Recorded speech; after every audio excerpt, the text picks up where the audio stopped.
it's a great pleasure to be here. It's a great honor to be here.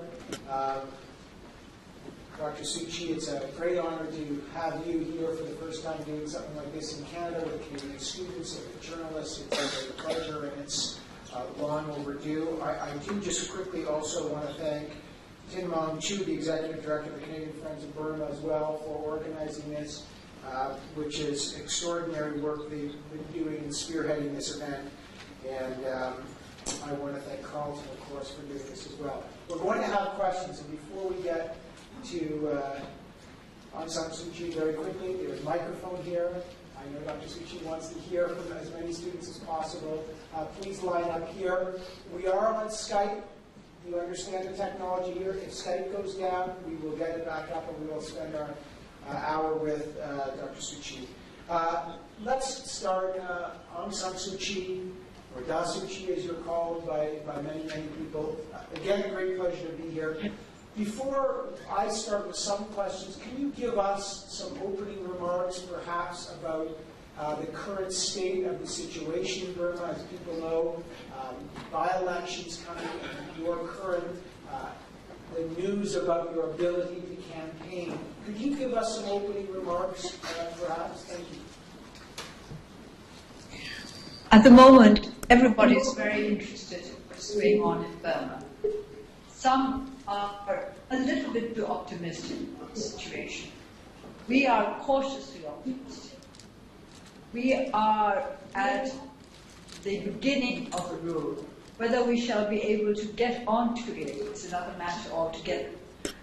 We are trying to get onto the road to genuine democratization. And the coming by-elections will give us some indication as to how far we shall be able to travel.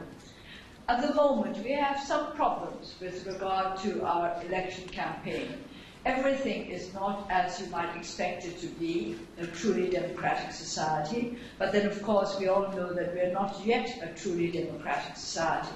But on the other hand, compared to what it was like a year ago, 2 years ago, it is very, very different. I am able to travel freely around the country, and even if sometimes we meet with a few obstacles with regard to our election campaign, I'm able to meet the public. We are able to communicate with one another, and that is the most important thing for any political party. We have been able to really connect with our people, and that is the great difference for us.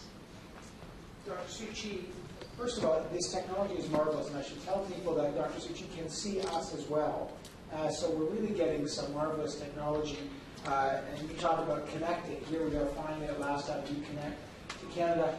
Tell us a bit about this nominal civilian government there, backed by the military, different than the military junta government. What kind of controls are they exerting? And if you can, just to give us some details about the importance of this by-election. I understand there's 48 seats, and even if your party won all of the seats, it wouldn't change. The military would still be in control. So can you give us a perspective of how they're controlling the nominal civilian government, and then perhaps the significance of this by-election? I think we just have to look at the Constitution that was adopted in 2008 to find out how much control the army has over the government. In accordance with that Constitution, the Commander-in-Chief can take over all powers of government at any time that he deems fit. He does not have to refer to the National Assembly at all.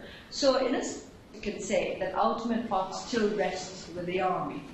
So until we have the army solidly behind the process of democratization, we cannot say that we have got to a point where there will be no danger of a U-turn.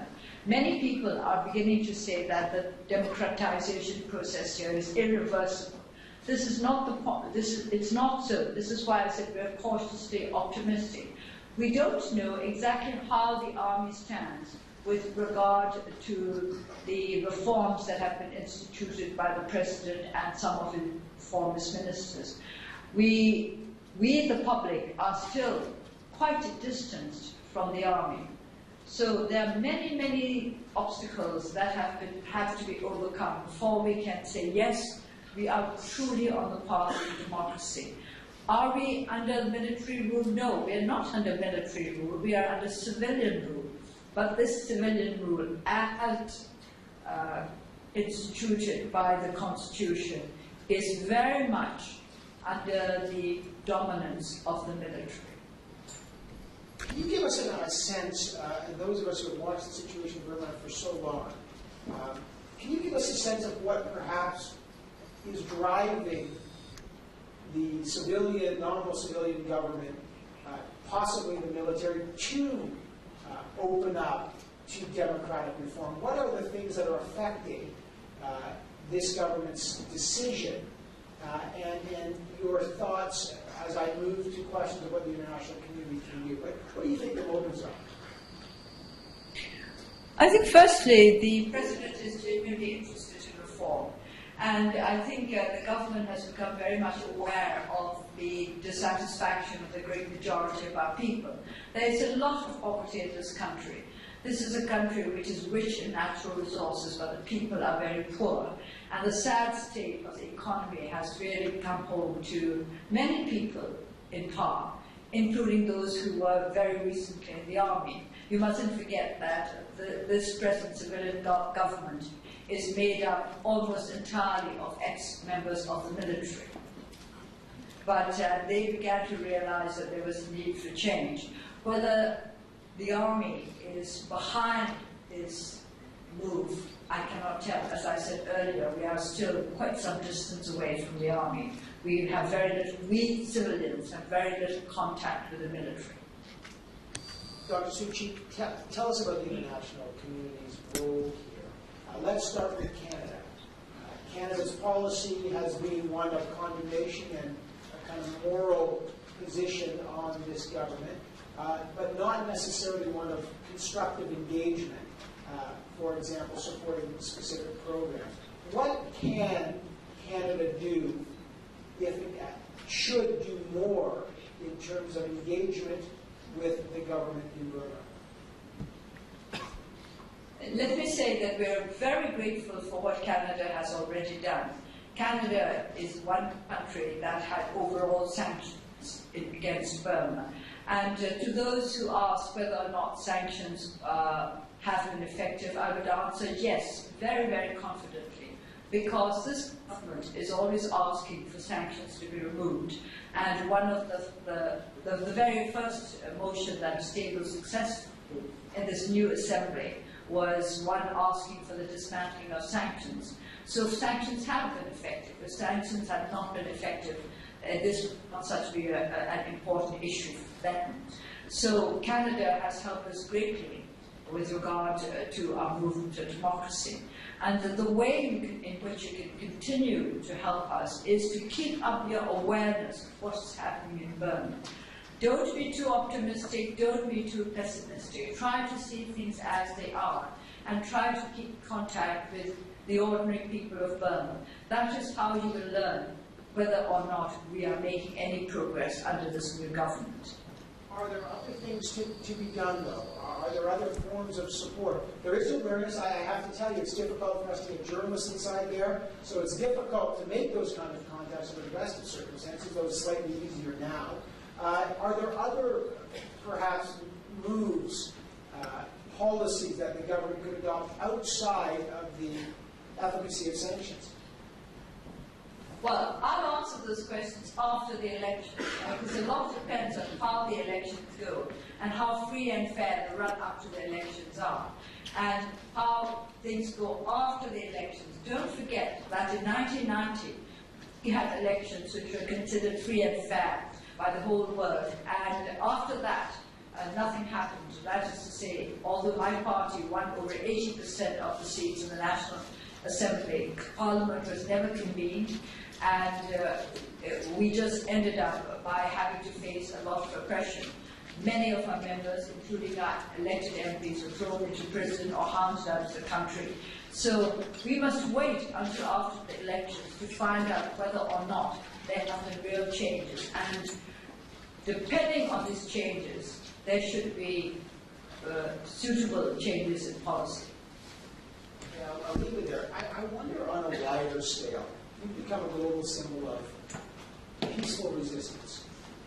Here we are witnessing events in Syria, where the people are rising up, and it's a very bloody resistance.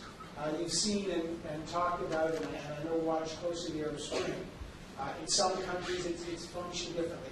How do you reconcile resistance, for example, what's happening in Syria, with what's happening in your country of Burma? Each country is different, and the circumstances in each country are different. In 1988, we had a national uprising for democracy, and although the people were not violent, we were put down in a very, very violent way by the military government. So each country is different. The people of Burma did not react in the way in which the people of Syria did, which is not to say that I think that we were wrong, or that the Syrians were right, or that we were right and they were wrong. I think each country copes with the situation it has to face in its own way. But I think that a peaceful resistance, a peaceful revolution is best all around, because although it might take us longer to get to our goal, the wounds are not so great. And I believe that when change comes about through violence and through bloodshed, there are deep, deep wounds which take a long time to heal, and these wounds become tremendous obstacles in the way of genuine democratization. Tell me about the role of the international community. We're watching around the world, as you say, in different situations. You met with Hillary Clinton, the Secretary of State Yes. of the United States. What role do international countries like the United States and China, what role are they playing right now at possibly different ends of the political spectrum in terms of reforms going on inside Burma? I do not think that China or the United States in particular have any direct influence on the reforms that are going on in Burma. The United States, through sanctions, have, as I said earlier, sanctions have been effective. Sanctions have played a part in making the government here understand that there is a need for change. But it is not that any country anywhere is dictating what kind of changes to take place in this country. Basically, it is the will of the people of Burma which is beginning to make itself felt. And we have been able to do this because of the help that we have received from our friends abroad. I ask you partly because there's a great debate that's going on, and I think your perspective is instructive, on responsibility to protect. When certain regimes have cracked down on civilian populations, and the world debates what to do, whether there's sanctions, whether there is a situation like in Libya where there's a military occupation. What's your view on how we understand the world's responsibility to protect when citizens are losing their rights or are perhaps in harm's way?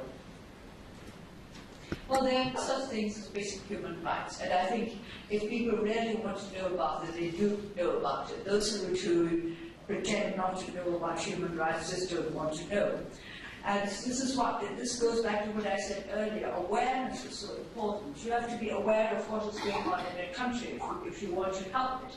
If you want to know when we should try to help. I do think that everybody all over the world has a responsibility to try to promote human rights anywhere on this globe.